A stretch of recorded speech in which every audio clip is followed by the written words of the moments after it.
Good morning, Dr. Paul. It's a pleasure to meet you after our correspondence over email for some time. So, friends, I am Dr. Sachin, founder of the Indian Stammering Association, and we have the honor of having with us Dr. Paul, who will introduce himself. Dr. Paul. Yes, good morning. So my name is Paul Brocklehurst, and I'm a person who stammers. And I have done since I was about 3 years old. And I've lived most of my life in England. I'm also a part of it in Scotland and a few other places. I'm currently living in France and have been here for the last 7 years.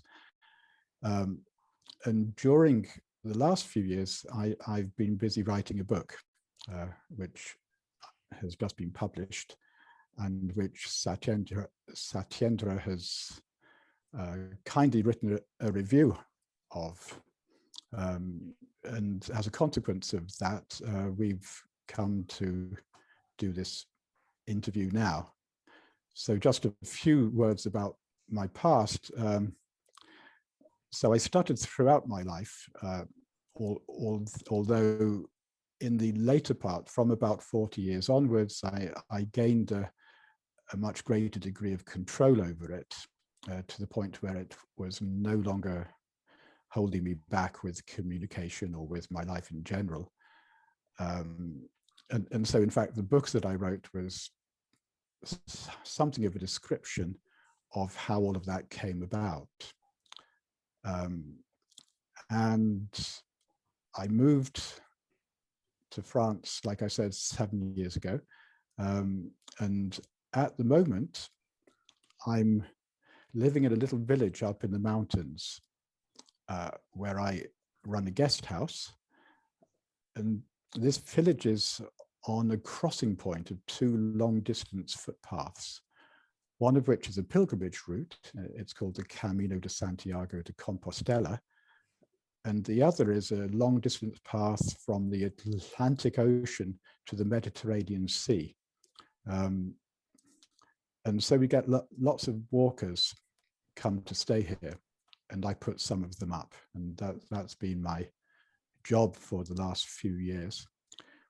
Prior to that, I was a researcher, and I researched stammering, and I've now retired from that. For the sake of our viewers, let me state that Dr. Paul has got a PhD in psycholinguistics, and he also was trained as a speech language pathologist, and he has got a university degree in psychology. So with all that qualification, I'm going to ply him with a lot of questions. And, and the first question, of course, is what is the primary event in stammering? What is this first thing which happens and then the cascade follows? We all know about the cascade. We all know about what happens afterwards.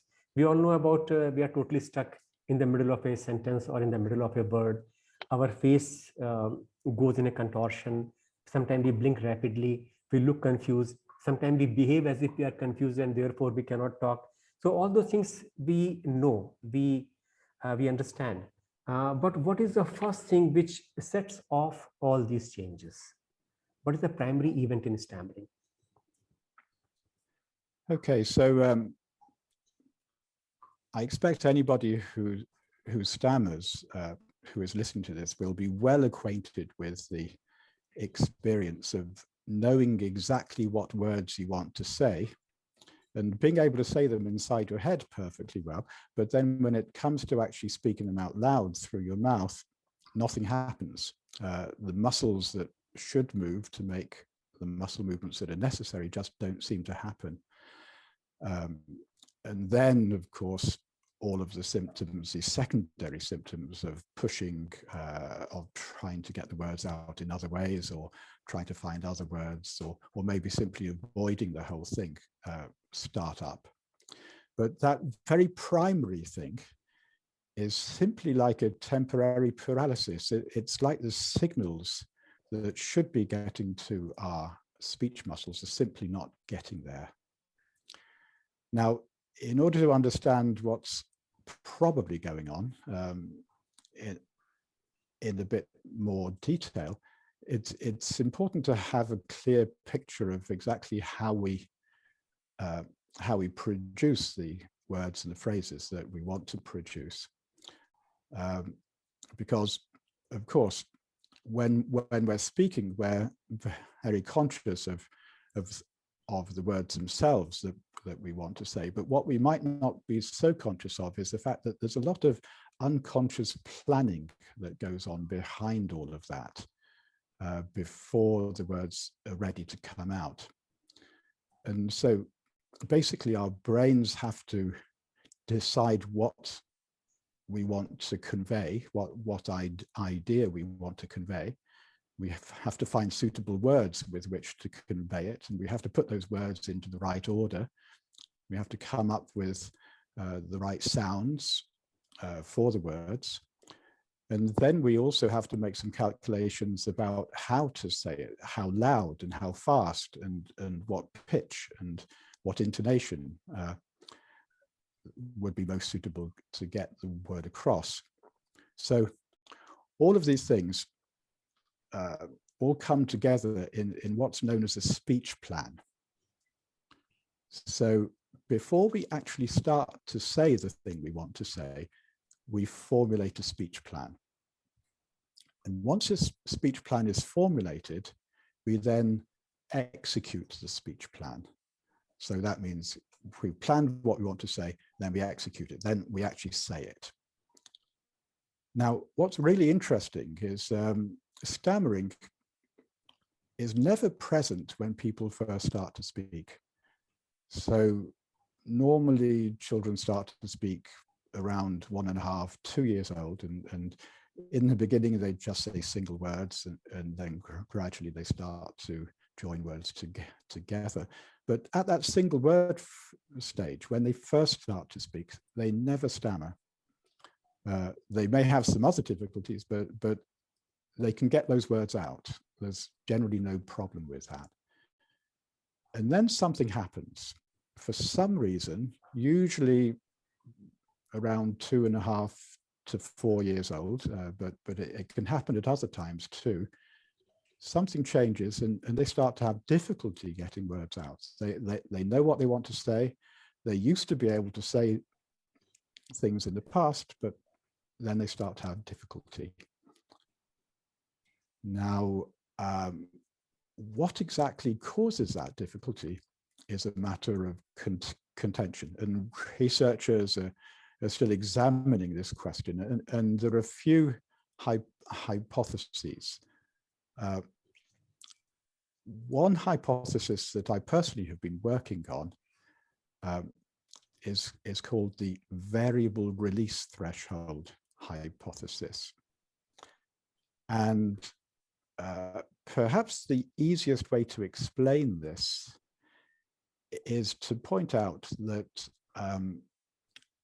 also around 2 to 2.5 years of age, but maybe later too, children develop certain conversational skills that they don't have when they're younger. And one of these conversational skills is the ability to stay quiet when it's inappropriate to talk. So just to give an example of this, if you could imagine that the parents take a small child, they take their small child maybe to church or to the temple or somewhere like that. If the child is just 1.5, 2 years old, almost certainly he or she will just be happily chattering away, making lots of noises and disturbing people, and maybe eliciting some not very positive responses from the other people in the church or the temple. Now, when they reach about 2 to 2.5 years old, they start to gain the ability to recognize when it's not appropriate to speak. And it seems like there must be some sort of automatic mechanism that decides for them whether or not the words that they're about, well, the words that they've planned and the words that are in their speech plan are going to be executed. So they maybe have a look around and they see that they're in church, and they remember last time they were in church, that last time they made a lot of noise, that they got told off. So this mechanism stops them from getting those words out. Now, there's a researcher who lived about 100 years ago, or at least did most of his research 100 years ago, a guy called Vygotsky, who was from Russia, who had a theory that around this age, children develop internal speech. So when they're really young, everything they think comes out. Their thoughts are thought out loud. They're public for everyone to hear. And then, as this mechanism comes into play, they learn how to hold thoughts in. Well, I say they learn how to hold thoughts in. Probably in the beginning, it's an automatic thing. And so the thoughts that are likely to be well received and are socially appropriate, they're able to speak out loud. And the thoughts that are not so socially appropriate or that might cause a problem stay inside. And that becomes their inner speech. That becomes the little voice inside their head. And then from that age onwards, this mechanism is constantly active, and it's constantly deciding for us whether or not it's going to let these words out. Now, the problem for stammerers seems to be that this mechanism is holding too many of our words in.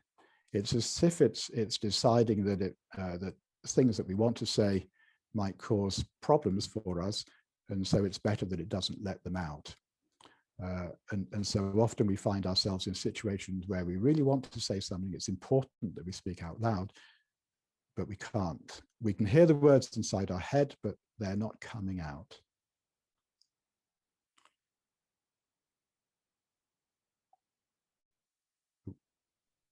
I seem to have lost this. Yeah. In the book, you have explained it very well with the help of a diagram, that the threshold is somewhere here, and there may be 2 or 3 words trying to come out. Yes. But the most appropriate word gets more energy and breaks the threshold and comes out. And in that diagram, you have also explained that longer we take, I mean, more we think, greater are the chances that we will say appropriate things. Yes. And if we speak hurriedly, then probably we'll make some mistake. And I think that is a very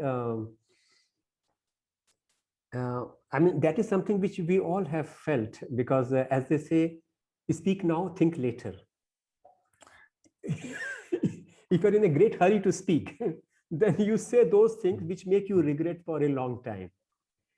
And so that this model which you have discussed in the book also through diagram is very interesting. And that explains some of these things, that when we stop, we are not just stopping. We are actually, our mind is thinking which word to say. Is it appropriate or not? Is it a good word, or can I find a better word? And sometimes we do that even after saying the word. I've noticed myself, I say something, and immediately within few seconds, I revise that sentence or revise that word. I'll just take 1 minute to summarize that. So basically, you think that the threshold, goes very high, and because of that, no word is coming out. So this is what is happening primarily in stammering. That temporarily, for the time being, threshold goes very high. It allows no word to come out. And then after that, secondary events start taking place. We feel confused, we feel frustrated, we feel ashamed. and then we struggle, and then we have secondary release behaviors. Okay, so now let us talk. Yeah, please go on.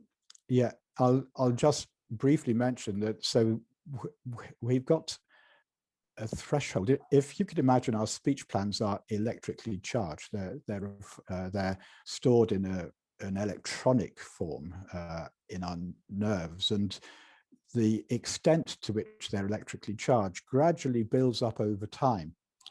And then this threshold that you were talking about, when the electrical charge goes up above that threshold, the words can come out. For some reason, in people who stutter, the threshold seems to be too high.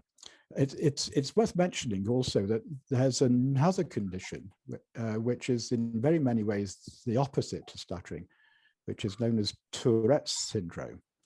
And people with Tourette's syndrome have the opposite problem. Every thought that comes into their head just comes out of their mouth. And so they can't stop themselves from saying things that are socially inappropriate. And in many ways, that's actually almost more of a problem than stuttering, because it's one thing not saying things, but it's something else when you can't stop yourself from saying things that are going to get you into trouble. So if you could imagine this threshold, which is a variable threshold, it can go up and down. It has to be fine-tuned so that it lets out the words that we want to say, and it holds in the words that we don't want to say. And both stuttering and Tourette's syndrome are problems of this fine-tuning. With stuttering, the threshold goes too high, and with Tourette's, it seems to stay too low. Okay, so yes, I'll pass over to you. And I believe stammering and Tourette syndrome share some genetic connection also. I mean, they have something in common behind their genetic pathology.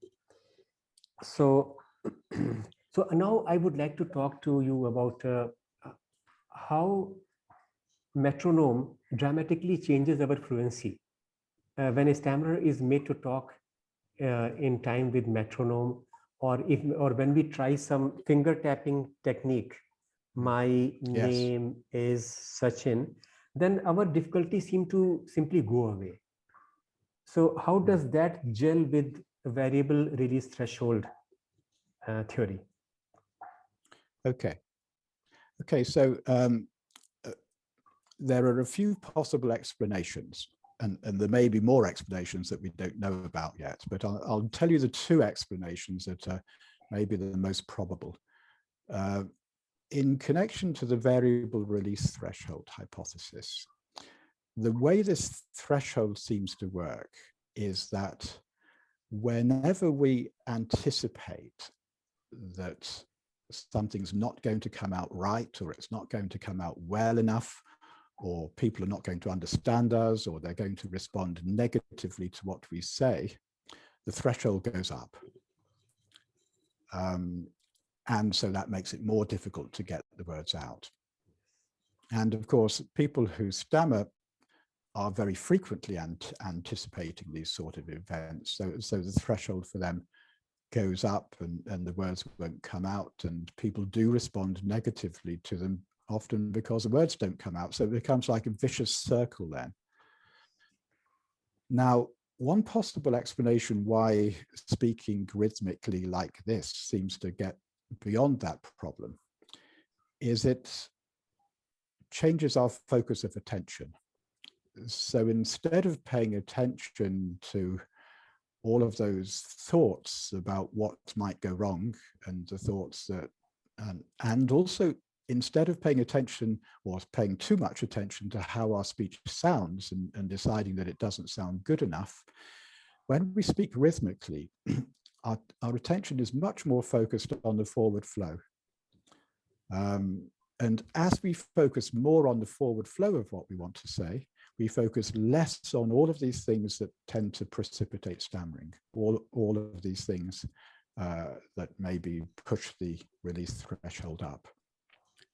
So by changing our focus of attention, it becomes easier to keep the release threshold low and to get the words out. That's one explanation. The second explanation is that there's, oh, and I should point out that this is an explanation that has been devised by a researcher from Sweden, a guy called Per Alm, is that we have an alternative pathway that we're able to use to initiate the execution of our speech plans. And this alternative pathway seems to bypass that problem with the threshold, with the variable release threshold. And he's given this theory a name. It's called the dual premotor theory of stuttering. And what Per Alm suggests is that when we use an external source of rhythm, this external source of rhythm may activate this external pathway, this alternative pathway, and that may bypass the problem that we have of not being able to get the planned speech highly enough activated to get over the threshold.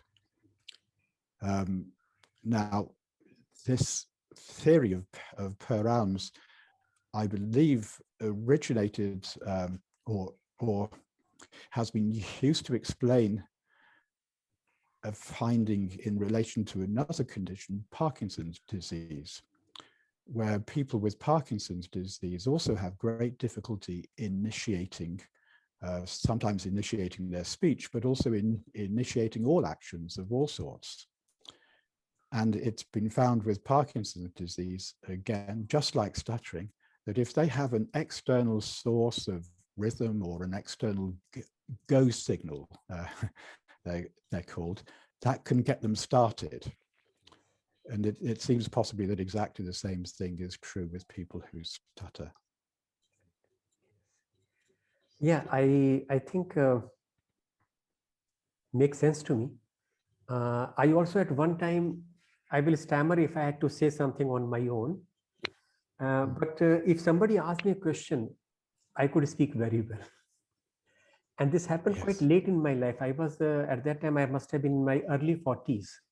And as a social worker, I was conducting a lot of classes for our community, for people living in the villages. And I realized this thing, that if I was given the task that you have to prepare and talk about this for next 30 minutes, I'll have a lot of difficulty.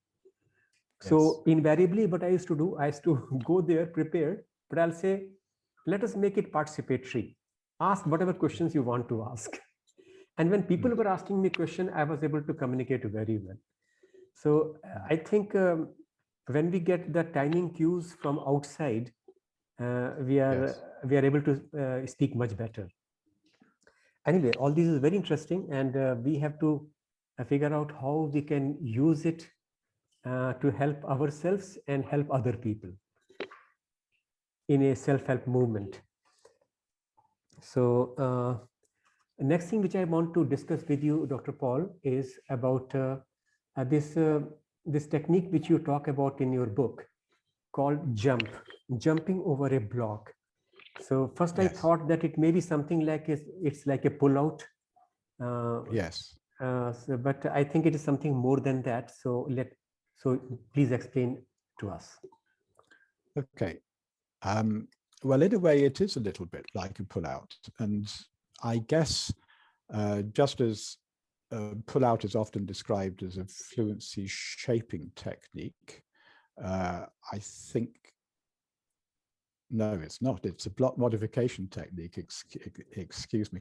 Just as pull-outs are described as block modification techniques, I think we could describe the jump also as a block modification technique. And the first thing with both pullouts and the jump, that the technique involves speaking normally first of all and allowing yourself to get stuck, basically. So not avoiding the words that you think you might have a problem with, simply speaking until you find yourself getting stuck. Now, with pullouts, which I'm guessing that many of you will be already acquainted with from Van Riper's work and also some other people, the idea is that when you get stuck, you have already learned some alternative ways of getting through that word, which might involve things like soft onsets or saying the word in a slightly different way, different pitch or whatever. But nevertheless, the idea with the pullout is that you're still trying to say the word and the bit of the word that you've got stuck on. Now, the reason I started to experiment with this alternative thing, which I call the jump, is because I tried doing pullouts myself, and I found that although they seem to work very well in the clinic, it was much harder putting them successfully into operation in everyday life. And there were a few problems I found with them. One problem is when I seem to get stuck on a particular sound, I found it incredibly difficult to say that sound in any way whatsoever, even with soft onsets or whatever. Another problem is that when I did have those difficulties, it seemed to slow me down a lot. And then I would be watching the person I was trying to talk to, and often I would perceive, rightly or wrongly, that they were getting impatient and I was being too slow, and that would make me anxious, and that would seem to make it more difficult to get the words out. And so with these things in mind, I thought, well, is there any other way that I can keep moving forward at a reasonable speed without having these difficulties? And then it occurred to me, and it's explained how in the book, but it occurred to me at one point that, well, what if I just, when I get stuck on a word, or on a sound rather, what if I just simply give up trying to say that sound and carry on saying the rest of the sounds that I can say? Would that help me? And it was just an idea, first of all, but then I thought, well, I'll give it a try and I'll see what happens. And so I did. I started experimenting in everyday conversational situations. At the time, my stuttering was not very severe. So the majority of my words I could get out quite well anyway, but there were some words that I got stuck on, or some sounds that I got stuck on. And so I spoke, I allowed myself to get stuck. And then instead of going back and trying to say those sounds again or in a different way, I just abandoned them and carried on with the rest of what I wanted to say. And more often than not, I found that this enabled me to keep moving forwards, and the listeners understood. Not always, sometimes they didn't understand. But more often than not, they'd already guessed what the word was that I was having difficulty with. And so as they'd already guessed it, in a way, I'd already tried to say it, I'd failed, so there was no point continuing to try.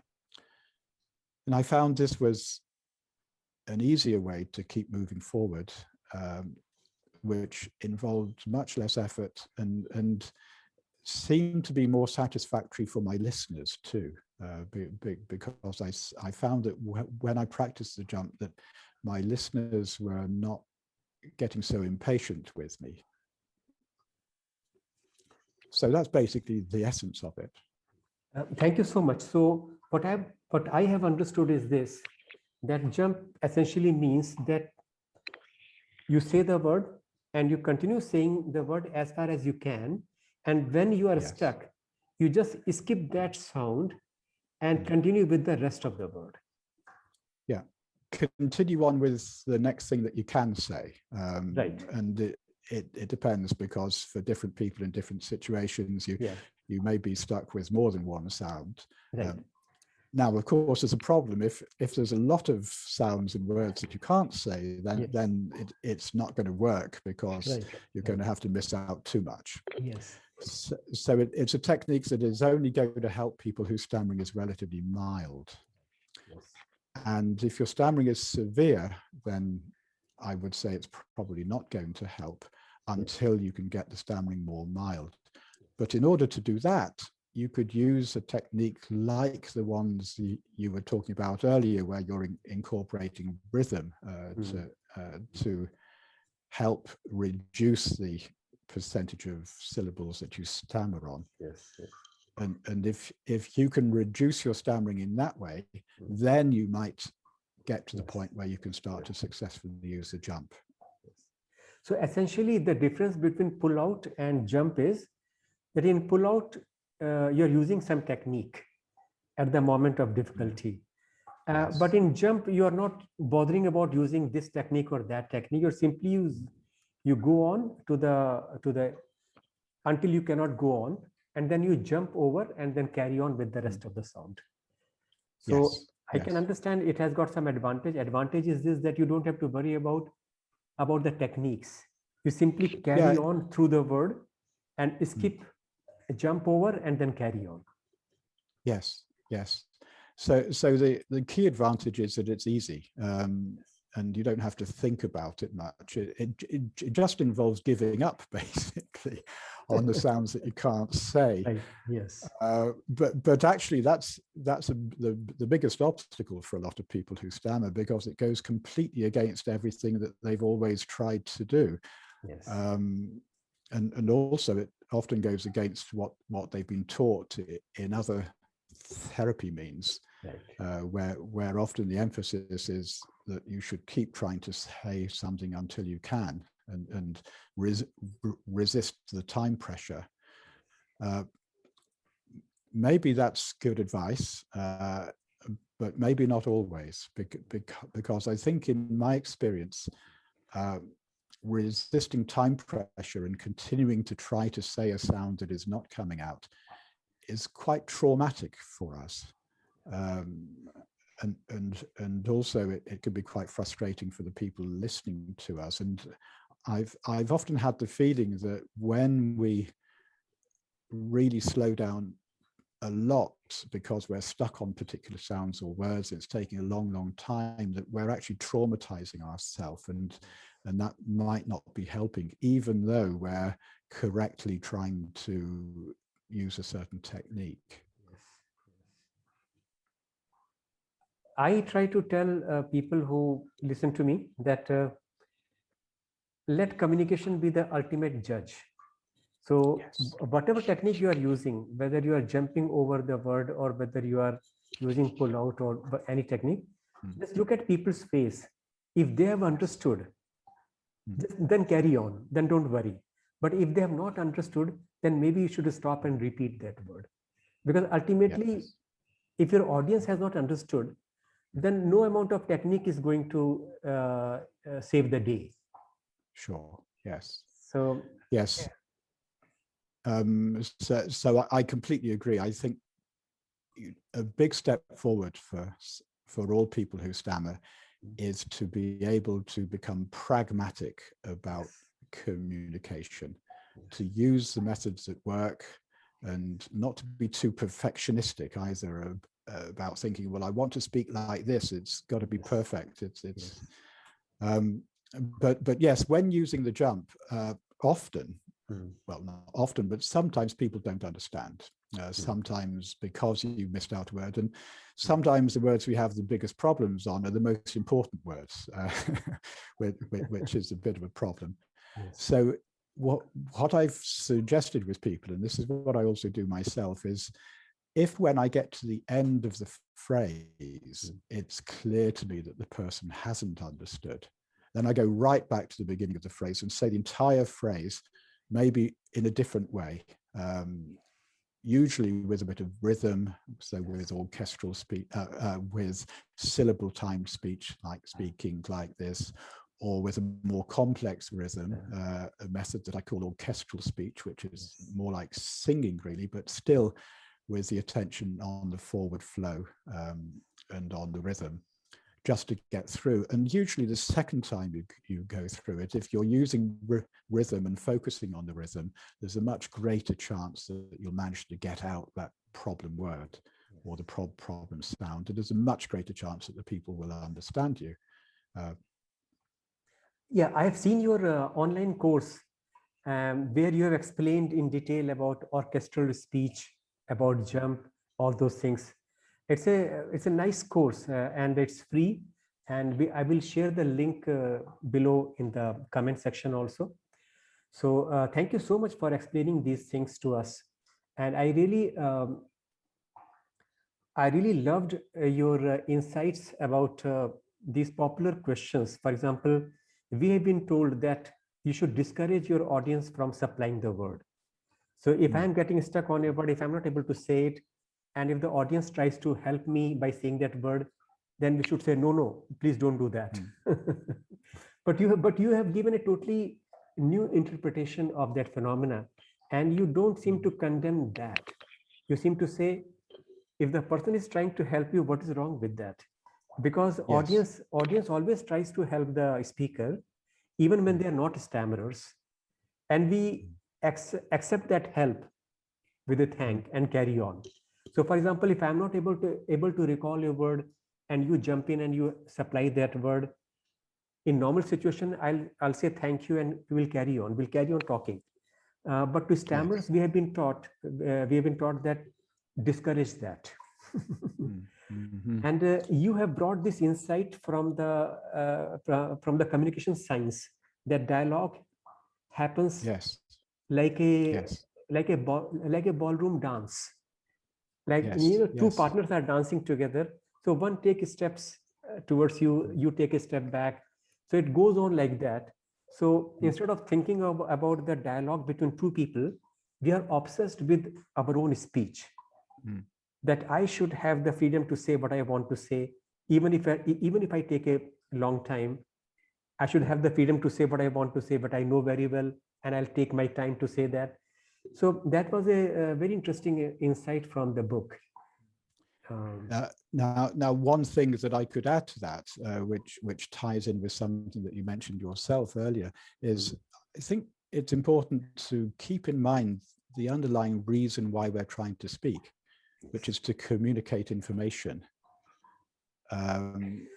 And it's not that we're trying to do a beautiful performance, but we're trying more than that, simply to get our listeners to understand us, and that's the more important thing. And when our listeners are trying to help us out, it's actually giving us some very useful signals. It's telling us that, yeah, this person is understanding us, or maybe it's telling us that they're not understanding us. Whereas if the person just stays quiet and doesn't offer their help, then we have less information about what their understanding is.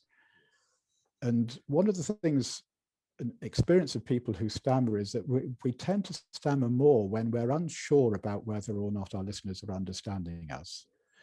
The more confidence, the more certainty we have that, yes, they're understanding, the less we tend to stammer. So I think it's actually really useful to allow the listener to be free to offer their help. And I mean, I know it can be annoying sometimes, especially when they get it wrong. But overall, on balance, I think it helps more than it hinders us. Yes, I agree with that. I mean, all this requires a lot of contextualizing. I mean, we have to understand the context. If the person is mocking us, then of course you have to discourage that. But if the person is being a good audience, he is trying to help you, then there is nothing wrong with that. But unfortunately, many of us began to see that in a very negative light when people supply your word. But by reading your book, I realized that it has to be seen in a bigger context. And the bigger context is that of communication, where it's a kind of a give and take between two minds. So, so this give and take has to happen rather freely. We cannot say that just listen to me, don't interrupt. Yes, and also a lot of listeners find it very difficult not to interrupt, because a part of listening involves predicting what your conversation partner is going to say. Yes. So you already hear those predicted words inside your own head before your conversation partner actually says them. Yes. And so again, it's an issue of this variable release threshold. If your conversation partner's release threshold is quite low, they're going to find it very difficult not to say that word. It just comes out a bit like they've got Tourette's syndrome. You could imagine it a bit like that. And when we're telling them not to, saying, no, don't interrupt, that's actually causing a problem for them in a way. So that's also, I think, something to be aware of.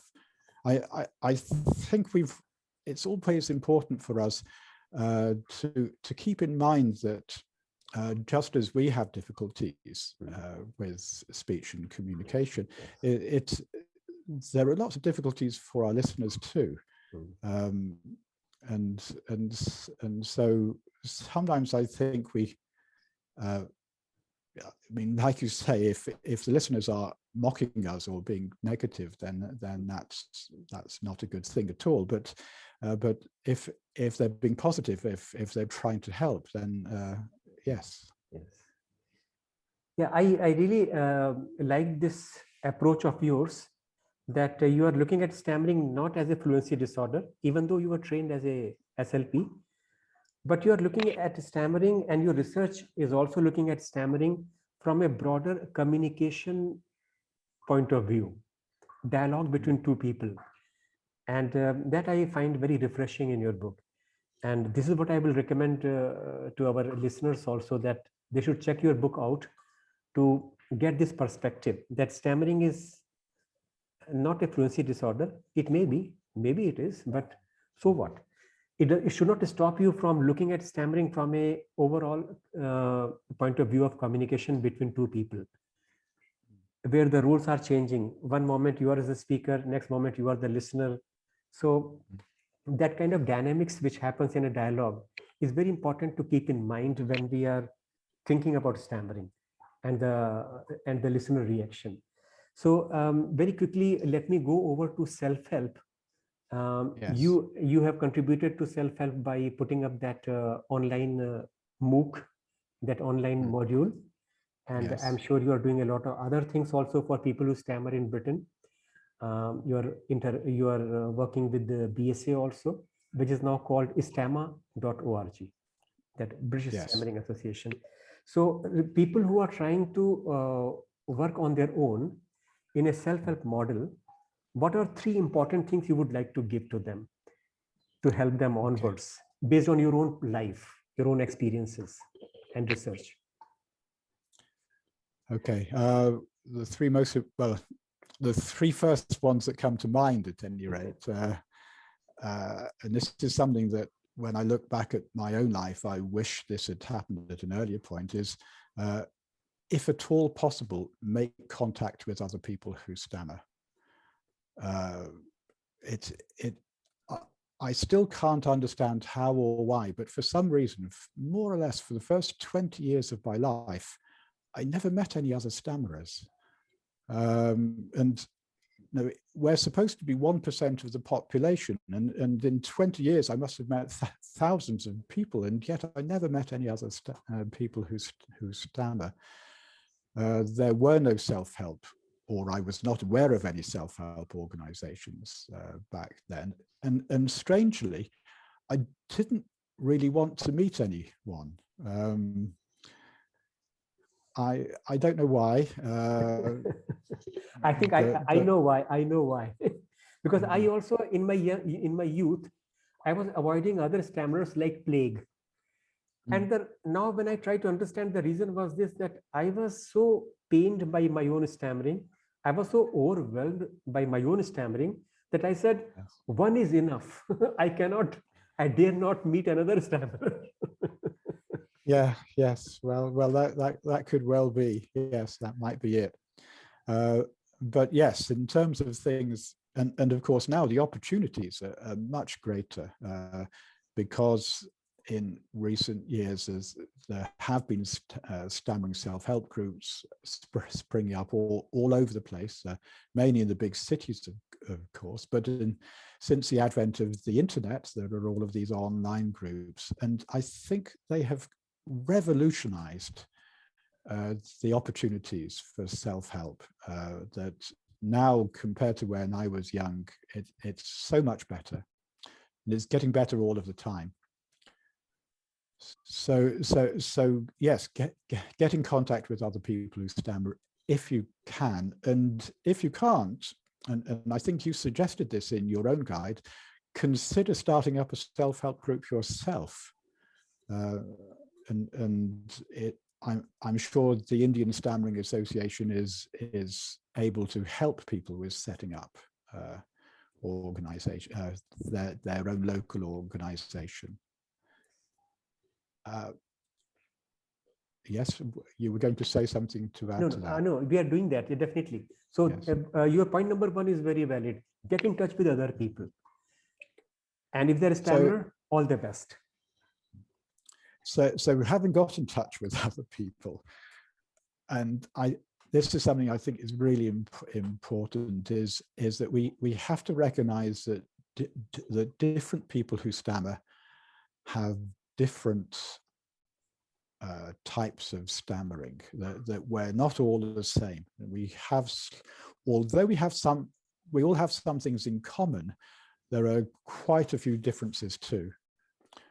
So, for example, the sort of difficulties and problems that a person with a severe overt stammer experiences are very different to the problems that a mild overt stammer, a person with a mild overt stammer experiences. And again, they're very different to the problems of a person who has a covert stammer, a person who is probably a mild stammerer, but is able to hide it, so other people don't know that they stammer. And the sort of things that will help these people in these different situations may be radically different. So, for example, quite strangely and surprisingly, I used to have a severe overt stammer. So it was obvious that I stammered. Every time I opened my mouth, anybody could see that I was stammering. Although sometimes they thought it wasn't stammering because I tended to block and I used a lot of force. And sometimes people thought I was epileptic. And so that sounded like a very big problem. But in some ways, it had certain advantages over these covert stammerers, that one could easily hide, because the fact that I couldn't hide it meant that I never tried to hide it. It was just not possible. And because it was so out of control, I never really felt that it was my fault, or I never felt shame or guilt or anything like that about it. And what I've experienced since I have got to meet people with different sort of stammers is that the problems I had are often quite different to theirs, and often it's the milder stammers that are more associated with more emotional problems and psychological problems associated with guilt and shame, and they may need a very different approach to therapy. Again, I could give an example. So when one's talking about using techniques and especially block modification techniques, those techniques will only work for you if you're confident enough to allow yourself to block in front of other people.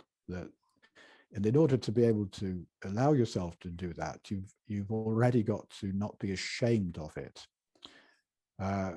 So if guilt and shame are a big thing, then that's maybe what needs to be worked on first of all, and only after that may it become possible to use these different techniques and to benefit from them. So I don't know if you would like to add anything to that, or I could go on with a third point. Yeah, please go on with the third point. Please go on. Okay. I think, and this is something that I realized a little bit later on, many stammerers, maybe almost all of us, have many experiences of failure, of going for therapy, going for help, and maybe having some success initially, but then after a few weeks, it all falls apart and we end up back to square one again. What I've learned over the years, and when I look back, is that there is no failure. Everything is a learning experience. And we can benefit from everything. And it's very important to keep that in mind. And if things do go wrong, to learn from that, and then to keep moving forward, not to be too discouraged, not to give up, but to keep on learning. And then gradually, bit by bit, by making mistakes, we learn how not to make those mistakes. But in many ways, we have to make mistakes. It's an important part of learning, is making mistakes. Mistakes are not really mistakes. Yes. And this is quite evident in your book. Reading your book, one realizes that how you went through all those difficulties, issues, problems, and but you never stopped. You kept on walking. You kept on marching ahead, in spite of issues and difficulties. You did all kinds of jobs. You drove a lorry. You sold organic vegetables. You ran a cooperative store. I mean, your story is pretty inspirational. Yes. And finally, at the end, everything falls in place and it makes sense. It made sense to you. Everything made sense to you finally. Please carry on. Yes. Okay, so I would say, in fact, that all of our experiences of everyday life can teach us something. So not just the therapy for stammering, but other experiences that we have can help us in maybe in indirect ways, but they can help us too, because a lot of the way of getting control over stammering and learning how to manage it's more than just controlling stammering. It's a question of building up our own self-esteem. It's a question of understanding the nature of suffering as much as anything, and understanding that also suffering plays an important role in our lives. And one other thing that I learned also somewhat later on, and this was also largely thanks to my going to study psychology, is that when we make mistakes, those mistakes, and for example, when we speak and when the words don't come out in the way we want them to come out, or people understand something differently to what we intend, mistakes are the foundation of all creativity in life. If human beings didn't make mistakes, we wouldn't be creative. This is a big problem for computers. Computers don't make mistakes, and so computers can never come up with anything that hasn't already been programmed into them. But human beings can, because we have this amazing capacity for getting things wrong. And it's actually through making mistakes, through getting things wrong, through things turning out differently to what we hope or expect, that we grow and we develop, and we're able to be creative. And people who stammer, research shows that they do tend to make quite a few mistakes, not just in their speech, but possibly in other aspects of their lives too. Yes. And that's not a bad thing. Yes. In fact, it could even be a blessing later on in our lives. I totally agree with you. Life is like a therapist. If we approach it with a little, with a little openness and humility, life can teach us so much. And you have made the sense of all those things by writing this book.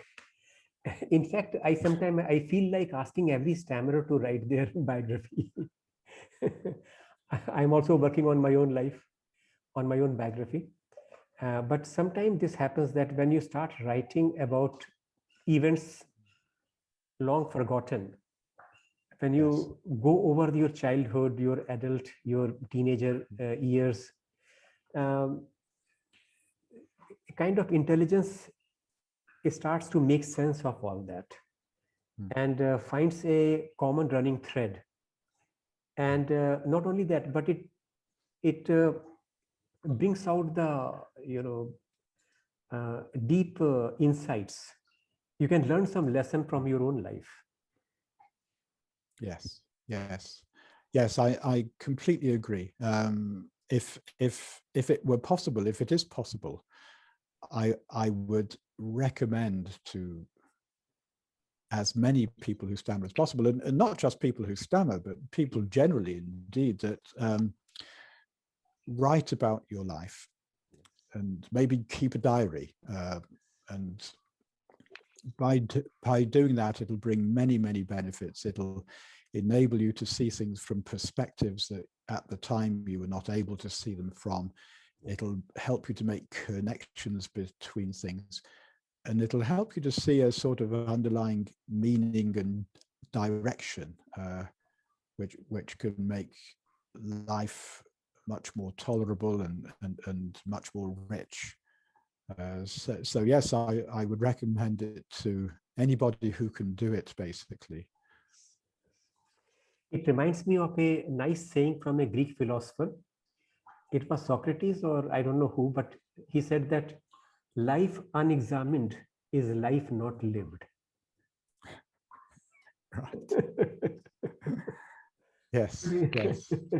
So when we are writing our diary, we are examining our life. We are examining what happened yesterday, what happened 2 years ago. And that is the way to live your life. Otherwise, it's just a water flown down the bridge. Yes, yes, yes. I started to write. In fact, it was recommended to me when I started to do meditation. So I joined a meditation group. It was a Buddhist meditation group, and the people that I started with, they suggested that's a very good additional thing to be doing alongside the meditation. And now looking back on it, I'm very pleased that I did. In fact, if I hadn't done that, I wouldn't have been able to write the book either. Since now we are talking about meditation, I would like you to say something about meditation which can be of help to young people who stammer. I mean, why should they meditate? How will it benefit them? Okay, in many, many ways, but one thing that is worth pointing out, there's a very well-known researcher and therapist, a guy called Van Riper, who has written some excellent books on stammering. And in his book, I think it was called The Nature of Stammering, he wrote that, and he wrote this after having observed very many stammerers, that most stammerers don't know what they do when they stammer. They know they stammer, and so they have this word stammer. I stammer, but the actual details of what that involves, they're very often amazingly unaware of. And meditation is a practice. Well, it can be done in different ways, but an important part of that practice is observation, that you observe something, and you can observe yourself. You can observe, very often there are meditation techniques like you observe your breathing, but you can do a lot more than that. You can, if you're a person who stammers, you can observe what you do when you stammer. And there are many stammering therapies that include, at an early stage, teaching people who stammer how to observe their stammers. And this is certainly something that Van Riper did. And that's basically meditation, or it can be meditation. And if we have a practice of meditation, if we develop it into a formal practice, we can observe a lot better, and we can become a much more aware of the things that we are doing. And if we're going to change something, we really need to know what we're already doing in order to be able to change it. So that's one thing. Something else is meditation and meditation exercises help us to gain a little more control over our attention. Many meditation exercises involve pulling your attention back to whatever you're trying to focus your attention on over and over again, because our attention always wanders, and so the more we can train ourselves to pay attention, the more we'll have control over where that attention goes. And I think for people who stammer, this is vitally important, because so often our attention goes to all sorts of negative thoughts and anxieties, and anticipations of things that might go wrong, and thoughts about, was that good enough or was that not good enough, all of this sort of stuff. If we do meditation, we can gain more ability to put our attention on the things that are going to help us to get our message across and pull it away from all of that stuff. A third thing, and this will be the last one, is meditation in one way or another is a great way for us to get a deeper understanding of who I am or what I am. And the deeper the understanding that we have, the more stable and the greater our self-esteem becomes. The easier it is to be happy with ourselves as we are. And I think this is absolutely vital. I mean, not just for people who stammer, but really for everybody, but particularly for people who stammer, because so often the stammering is caught up with a low sense of self-esteem and feelings of inadequacy and things like that. Certainly meditation is a great way of helping with those issues. I totally agree with that, because I also at one time was battling with these questions that, am I a stammerer? Am I a stammerer because I stammer? And when I'm not stammering, when I'm having fluent speech, at that time, who I am? Am I a fluent person at that time? And who am I when I'm neither fluent nor disfluent, neither talking, just being quiet? Who am I then? So I was battling with these kind of questions. And afterwards in psychology, I studied that it's called alienation. You feel like aliens. Yes, yes. And then when I began meditating, I realized that that this question can be answered in a different way. when you go down to that quiet, silent core, Yes, yes, then you are no more confused. Because in meditation you are able to touch that core, and then there's no confusion. Am I a stammerer? Who am I? Am I a doctor? Am I a male? Am I female? All these identities start falling away when you every day when you go into that inner silence, and these things stop bothering you. Many young people worry a lot about the kind of impression they are creating. Are they being seen as a stammerer, or are they being seen as a funny person, as a pathetic person? So I think from that point of view, meditation is very important. It defines us in a way which is independent of what society is dictating to us. yes, exactly. And also in a way that is independent of our performance. Yes. So it doesn't matter if we do something well or if we fail, if we succeed, we're still the same person. We're still as valid, as okay as we ever were, and as okay as anybody else is. We're all fine, just as we are. Yeah. And the more that one meditates, the closer one comes to being able to remember that. So, Dr. Paul, thank you so much for spending more than an hour with us. And it was wonderful to discuss the things which I read in your book. And I'm sharing the link of that book below in the comment section, because this book is available in India at amazon.in. And in fact, I would love every Indian who stammers to browse this book, because there's so much to learn from and know from this book.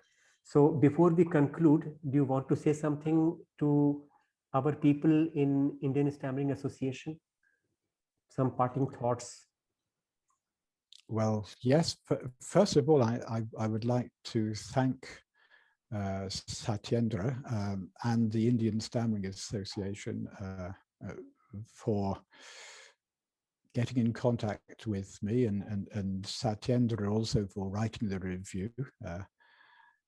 And it's been a really great experience actually coming into contact with the Indian Stammering Association, because until a few weeks ago, I had a very vague idea that you existed, but I really didn't know so much about you, and so now I've been able to find out a lot more, and I see that you do a really important job, and if things are anything like they are in England, it seems to me that the way forward for the majority of us is indeed self-help in connection with self-help groups, because it's getting increasingly difficult to get therapy from a therapist.